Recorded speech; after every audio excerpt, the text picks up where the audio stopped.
I always say it makes a moderator's life sound very beautiful when you have experts around. All I have to do is ask the right question, appear, I have to smile, and appear intelligent. This is one such occasion where I'm going to appear super intelligent because three of you are going to make my life easier.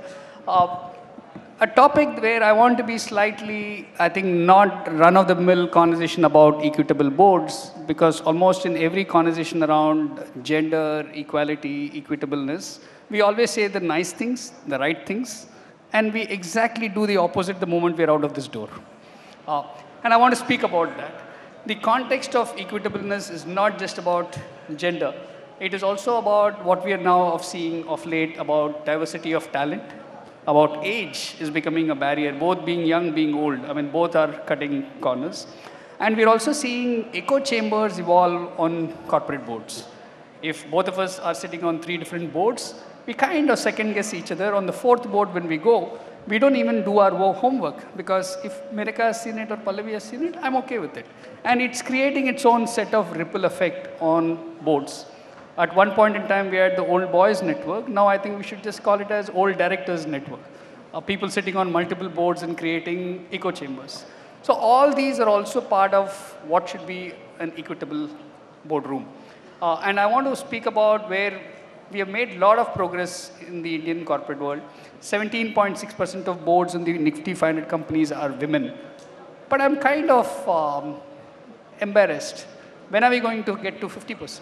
What stops the government, SEBI, to say, come 2027, the top 500 listed entities should have 50% women? And the usual pushback from male are, the filter is very low at the top, we don't have enough women. I mean, the usual excuses and pretexts. So I want to talk about all of those. We are not bringing conversations about, I think, work experience today. In the conversation of boardrooms. We should speak about it. And also I want to speak about the most controversial one that we are facing, the startups culture. India is suddenly booming to be a startup nation, and we will have mishaps and crises to start off with. If you compare it to the proportion of corporate India and the mishaps it has had over the last 75 years, this is nothing. It's so what are those learnings when we bring context to the overall equitableness?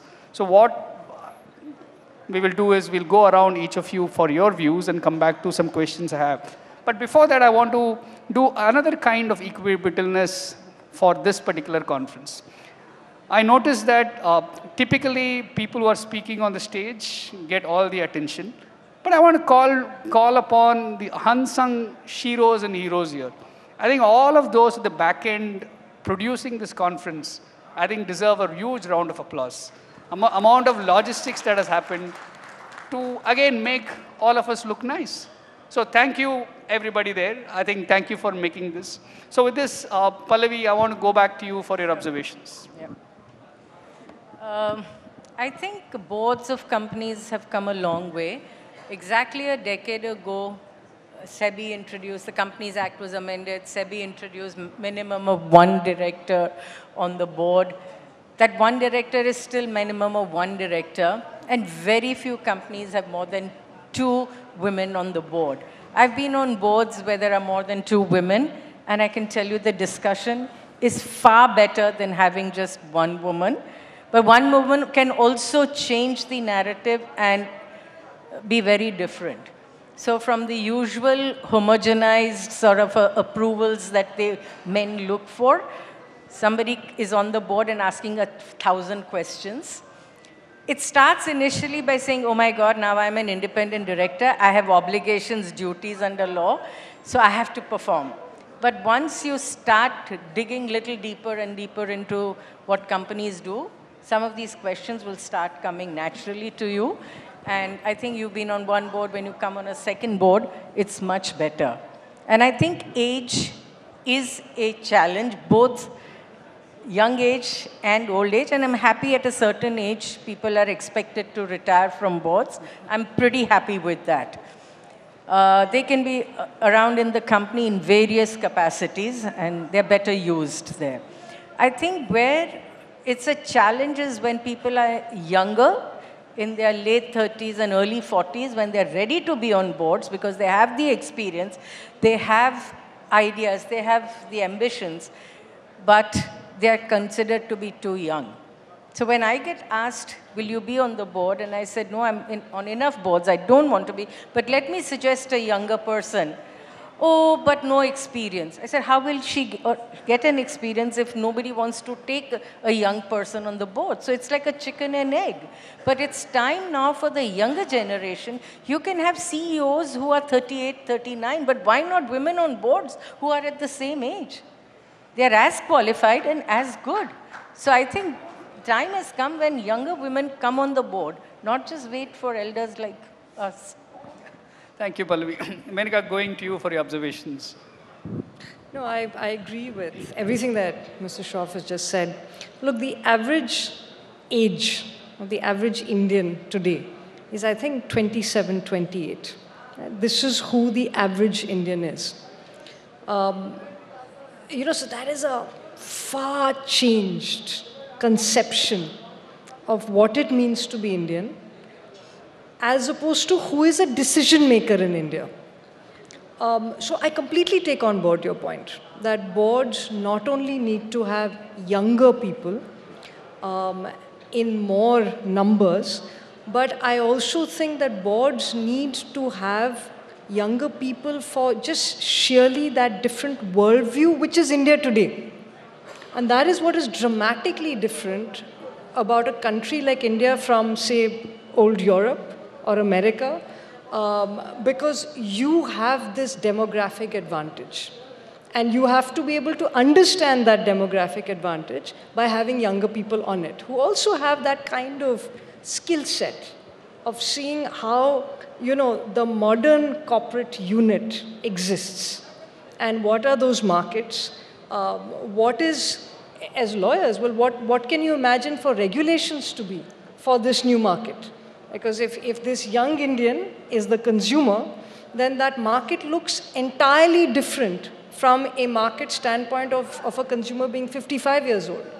So, for just so many reasons, of course, there is that wonderful moral reason for equality, right? And we call it the Constitution of India, which actually speaks to these conceptions of India being a more equal society, a more diverse society, a society with more dignity, but also a society with a different rational sensibility, which we're supposed to adopt post-1950. So there are many good reasons to have a diverse boardroom.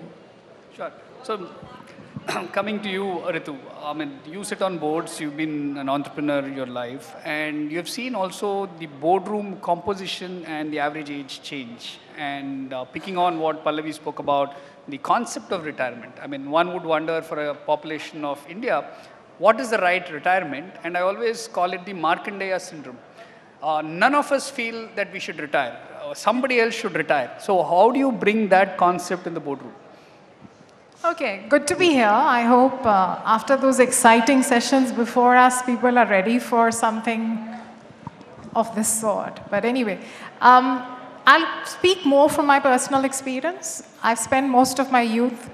I founded a company when I was very young and scaled it up into almost $1 billion business. And recently, I stepped down from my executive role to focus more on governance. I feel I can extend that particular, whatever skill sets I've developed in new boards. But the most important lesson I've realized in that journey, and because you're talking about equitable boards, besides gender, which is the obvious one where there is a bias, I think there is a bias today even on age. There is a huge, somewhere an association with gray hairs and your ability to perform I also have gray hairs, I just hide them better than others.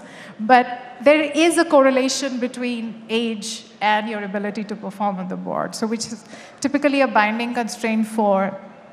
Equitable also means to me is that in terms of skill sets that you bring to the table, in terms of backgrounds, in terms of being able to contribute to a board without having connections, right? Just the fact that you're able to bring your skill to the table as the biggest weapon than anything else. I think we have a long way to go in India where we can sense those kind of equitability, because I personally have witnessed those challenges.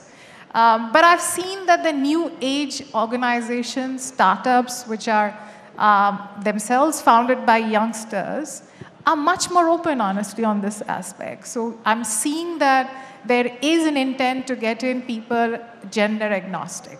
I mean, people have to at some point leave gender behind when they enter the boardroom and have a conversation which is based on just the skill and the contribution. That's one. I also see that there is a bias towards certain functions.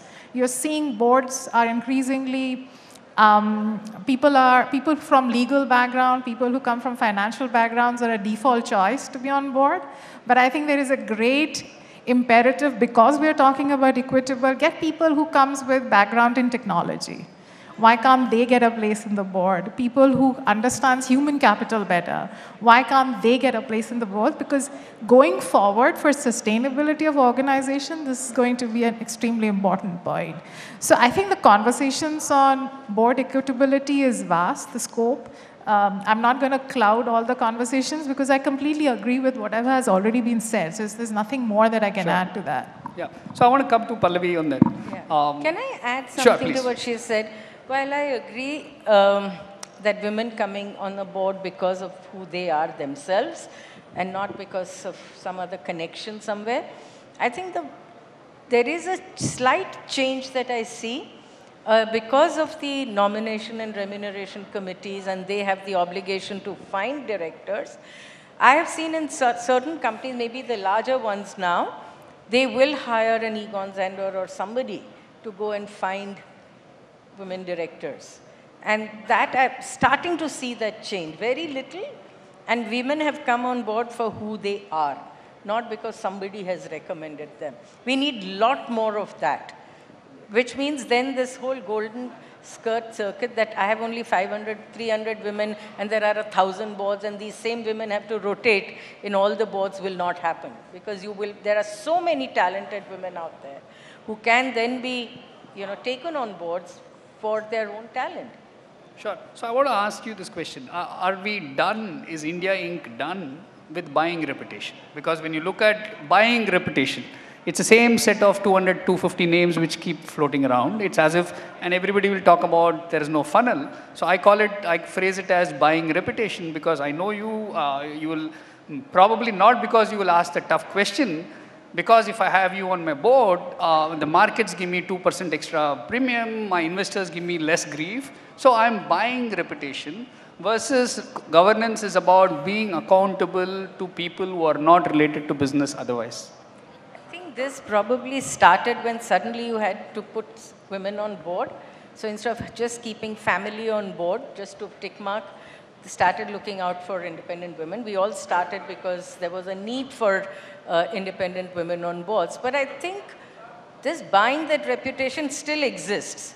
They want only this set of 200 women who can, but I think that cannot last long. As more and more companies want to change governance and voluntarily do better, they will need women on boards. Can you hear 50% of the population is women, but you have to struggle to put one woman on the board? So many educated, you have MBAs, lawyers, chartered accountants, people in management, but no, they don't want to go to those because they're unknown. Give them a chance. They're very, very good. So Menaka, picking on that, do you think quota system for diversity on boards for a limited period, say 15, 20 years of Indian evolution, will it really help? Yeah, I mean, there are some European countries who actually use this kind of regulatory regime where either you have X percentage of women or you just pay a fine, and it's a substantial fine. Look, I mean, I personally feel, and I see this in the court system, and Mrs. Shroff will agree with me on this, the Indian court system for the longest time was the greatest old boys club.